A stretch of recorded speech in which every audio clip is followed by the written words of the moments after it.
na obia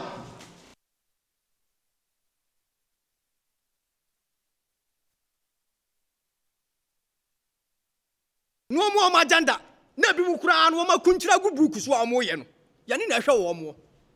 na obia so ni wa hura tra Asante a wo mo peme da wo babo peme na mo asantrofo mu ka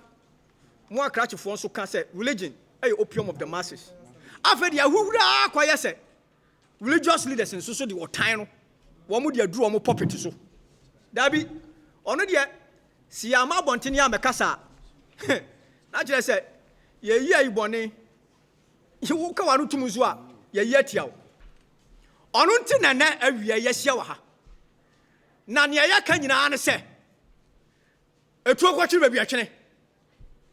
wo botaye bi ati Asante no sabre fa de kote Asante maburu ya ready sabi anya yanko an ye botai ya ro ya tai agu wo se wo ya manyoni se wo na ojina puppet so ka nyame asem no nya sa na kire nyame asem kire se fa ne die amatumi ana meboa na sabi okofa Solomon processor di Solomon betena ona agba fa processor ede yewura se tutu betena wa na wo akura bible no wonte ase na wo se sabi kura bia Asante ni nkosi asore dan wo kosi asore dan na wan enko preach wo onsi asore dan na wan enko preach wo onu nti wo akura asem a wo kan no wonte ase na wono ani ye ka kire yewura sofo panyin dako mo se wa foforo na se de wa foro afro bebi amfro sabi nin sore kura yan kan nin sore maku 78 awa kotoko hina sase so an sore maku 78 ye wiade ni nyina ba mam awa kotoko hina sase so asabi wanya bibia amma wase a usa agya abo no kro no ha na oje wo fran akese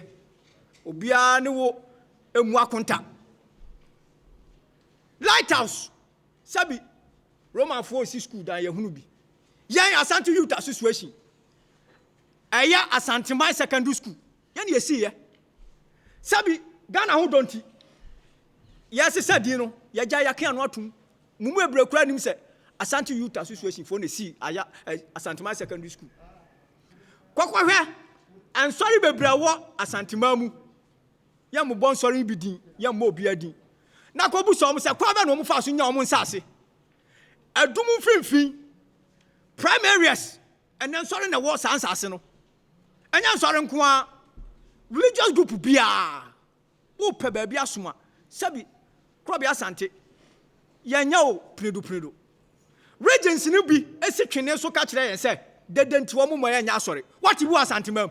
na da Asante mam ye ya bosom de ye ko disco ya bosom ko disco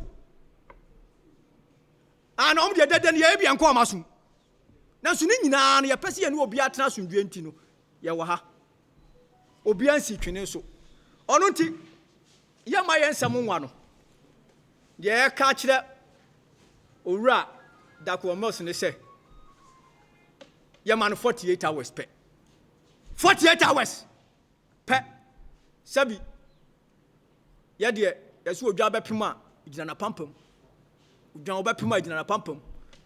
na ye nim ne ye koda ye leadership ye nim ye koda de besie nti no na ye mpese obi abatoto momone so abehye anum ne bia anum akase anum bon no nti no said the atmosphere na si aye no ye membership no abufu a wo mumu no ye sere ye ton krama regional security council ene na sofo mpanyimfo ne se ye sere wo mu empempre ya wo mu nya home cells empempre ya wo mu nya home cells no wo mu ntoto wo masafo no nyina mu broni be kase for further notice na se bibi wo ho na se ye ne wo mu be ka ye ne wo maka enti wonu na ye friends entrofo ayeka na mmom yɛde sie no mo nsɛntwerɛfoɔ no bi nso so ayɛ ɔmo adwene sɛ bi yɛ na ɛsɛ afiri bi blockers whatever ɛna ɔmo take advantage yɛsɛ wo no sɛ wotwerɛ nsɛm hunu gu hɔ a na nipa ɛkɔ hɔ na wɔnyɛ sika etutu so na abɛfa de akɔnya sika enti wɔn nso so yɛka kyerɛ yɛn nuanom nsɛntwerɛfoɔ no sɛ mo ankasa mo nim sɛ journalism no professionalism yɛde yɛ adwuma enti ne ɔkaayɛ sɛbi obi di me maame atam na wo bɛ repeat kyerɛ maame a me nkɔhwehwɛ de odi maame atam no wo na mɛhwehwɛ wo enti wɔn nso yɛkɔ yɛ anim wɔ no yɛbɛhwehwɛ asaafoɔ no bi na sɛ kɔtɔ nkyɛn bi wɔn nso a yɛakyeaw enti wɔn na yɛka enti yɛfrɛ wie a bobiam yɛasɛm wɔn ano no yɛmamumo na deɛ tia ne sɛ sɛdeɛ yɛkaayɛ no yɛmmie kwan to wɔn ma question biara na deɛ wɔsa no wankɔkyea ne pa bobiam